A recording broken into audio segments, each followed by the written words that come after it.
ఇప్పుడు మరిన్ని వార్తలు వేగంగా సంక్షిప్తంగా చూద్దాం.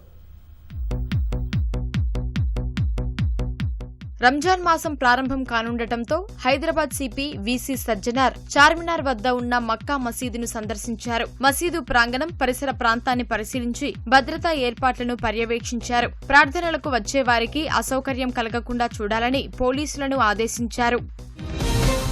నల్గొండ జిల్లా చిట్యాల మండలం గుండ్రంపల్లి వద్ద రోడ్డు దాటుతున్న క్రమంలో బైకు ఢీకొని 2 వ్యక్తులకు తీవ్ర గాయాలయ్యాయి. అటుగా వెళ్తున్న మంత్రి కోమటిరెడ్డి వెంకటరెడ్డి తన కాన్వాయ్ ఆపి బాధితులకు ధైర్యం చెప్పారు. అనంతరం క్షతగాత్రులను అంబులెన్స్లో సమీప ఆసుపత్రికి తరలించారు. భద్రాద్రి కొత్తగూడెం జిల్లా ఇల్లందు అటవీశాఖ కార్యాలయంలో విద్యుదాఘాతంతో మంటలు చెలరేగాయి. ప్రమాదంలో 3 కంప్యూటర్లు, ఏసీ సహా అధికారులకు చెందిన దస్త్రాలు మంటల్లో దగ్ధమయ్యాయి. యాదాద్రి భువనగిరి జిల్లా తుర్కపల్లి మండలం వీరారెడ్డిపల్లిలో చైన్ స్నాచింగ్ కలకలం రేపింది. ధర్మరాజు అనే వ్యక్తి సుగుణమ్మ అనే మహిళ మెడలో చైన్ లాక్కొని పారిపోతుండగా స్థానికులు పట్టుకున్నారు. అనంతరం దొంగను పోలీసులకు అప్పగించారు.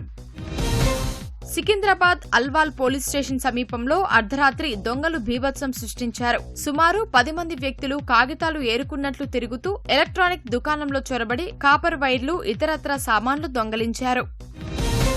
కామారెడ్డి జిల్లా బాన్సువాడలో సినీ పక్కీలో 8 లక్షలను గుర్తు తెలియని వ్యక్తులు కాజేశారు. బిచ్కుంద మండలం హుస్గల్ కి చెందిన ఓ వ్యక్తి బ్యాంకు నుంచి 8 లక్షలు విత్డ్రా చేసి కారులో పెట్టారు. అనంతరం పక్కనే ఉన్న షాపింగ్ మాల్లోకి వెళ్లి వచ్చేసరికి కారు అద్దాలు ధ్వంసం చేసి డబ్బు దోచేశారు.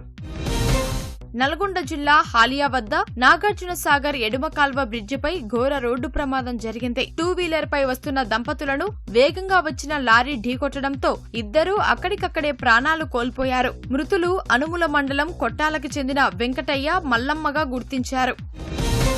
ఏడుపాయల వనదుర్గ ఆలయంలో మహాశివరాత్రి జాతర ఉత్సవాలు ఘనంగా ముగిశాయి. జాతరకు తెలుగు రాష్ట్రాలతో పాటు కర్ణాటక, మహారాష్ట్ర నుంచి పెద్ద ఎత్తున భక్తులు తరలివచ్చి మొక్కులు చెల్లించుకున్నారు.